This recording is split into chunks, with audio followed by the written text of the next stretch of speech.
Re think with Umar Javed میں خوش آمدید. آپ میں سے ایسے ویورز جنہوں نے ابھی تک rethink with Umar Javed subscribe نہیں کیا، ان سے ہماری ریکویسٹ ہے kindly rethink with Umar Javed subscribe کریں تاکہ ہم آپ کے سامنے facts, figures, references, historical references کے ساتھ بہترین طریقے سے ویلاگز پیش کرنے کا سلسلہ بہتر سے بہتر بناتے چلے جائیں.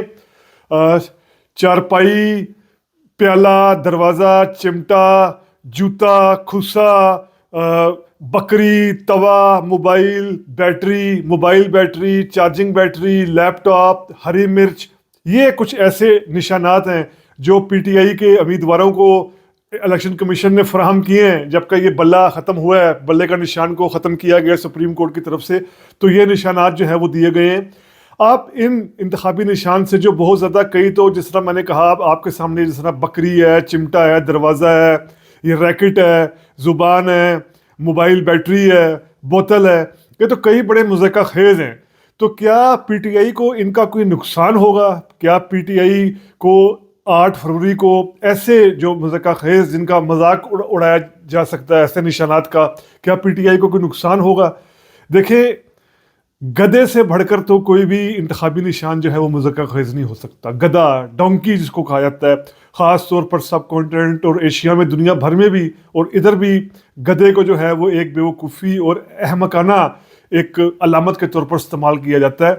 اب یہ جو گدے کا نشان ہے، یہ امریکہ کی ڈیموکریٹک پارٹی ہے، اس کا نشان ہے گدے کا.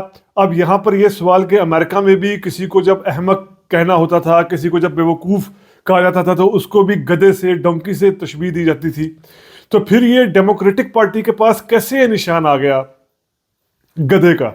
اس کی بالکل بریف مختصر ہسٹری یہ ہے کہ 1820s میں اینڈرو جیکسن تھے. اب اینڈرو جیکسن جو ہیں وہ ایک قومی ہیرو تھے، انہوں نے وارز میں حصہ لیا تھا امریکہ کی طرف سے، کانگریس کے ممبر بھی تھے. انہوں نے جو اینڈرو جیکسن ہے، انہوں نے 1824 میں امریکہ کا پریزیڈنشل الیکشن لڑنے کا فیصلہ کیا. اب چونکہ یہ اس وقت امریکہ میں امریکی اسٹیبلشمنٹ پر، اس وقت کی امریکی اسٹیبلشمنٹ پر تنقید کرتے تھے اور نئے طرز کی باتیں کرتے تھے، تو ان کو جو پرانے وہاں کے سیاستدان تھے، انہوں نے طنز پر کہہ کر، ان پر سٹائر کسنے کے لیے، ان کا مذاق اڑانے کے لیے ان کو گدے سے تشبیہ دینا شروع کر دی کہ یہ شخص جو ہے اینڈرو جیکسن، یہ گدے کی طرح ضدی یا گدے کی طرح بیوقوف ہے، گدے کی طرح اس کی سمجھ نہیں ہے.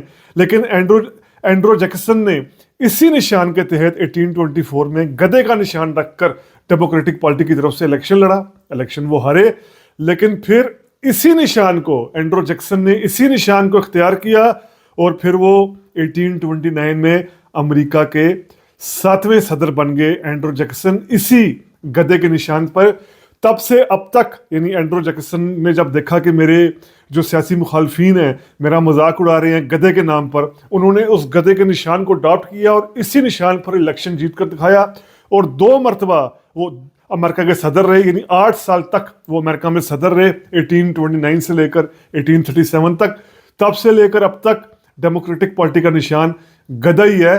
تو یہ اصل میں جو سمبلز ہوتے ہیں، الیکشن سمبلز ہوتے ہیں، ان کی اس طرح کی دلچسپ ڈائنامکس بھی ہوتی ہیں. لیکن جس طرح میں نے آپ کو کہا کہ گدے کو اینڈرو جیکسن نے جن پر تنقید اور مذاق کیا جاتا تھا، انہوں نے اسی نشان کو اپنی طاقت بنایا اور ڈیموکریٹک پارٹی کے ساتھ اسے منسوب کر کے رکھ دیا. تو یہ الیکشن سمبلز جو ہوتے ہیں، ان کی کہیں نہ کہیں اہمیت تو ضرور ہوتی ہے، لیکن کبھی کبھار یہ الٹ بھی ثابت ہو جاتے ہیں.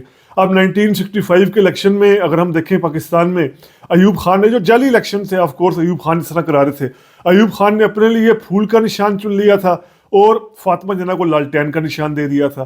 اب اس وقت بھی کئی لوگوں نے کہا جی یہ لالٹین کا نشان کیا ہوتا ہے سارا، لیکن فاطمہ جناح نے اچھے بھلے ووٹ حاصل کیے. یہ الگ بات ہے کہ فاطمہ جناح کو دھاندلی سے ہرایا گیا. پی این اے کا نشان حل تھا. اب یہ حل نشان ایسا تھا کہ ٹھیک ہے، اس وقت یہ حل ایک ضرورت ہوتی تھی کاشتکاری کے لیے، ایگریرین ضروریات کے لیے، ایگریکلچر کے لیے ضرورت ہوتی تھی، لیکن کئی لوگوں نے اس حل کے نشان کا مذاق اڑایا. لیکن پی این اے کی پھر جس طریقے سے انتخابی پرفارمنس تھی، اب وہ 77 کے انتخابات کس طرح ہوئے، بحث اپنی جگہ الگ ہے. اسی طرح اگر ہم دیکھیں تو نواز شریف جو ہیں جب پہلی دفعہ پرائم منسٹر بنے تھے 1990 میں، تو وہ سائیکل کے انتخابی نشان پر بنے تھے.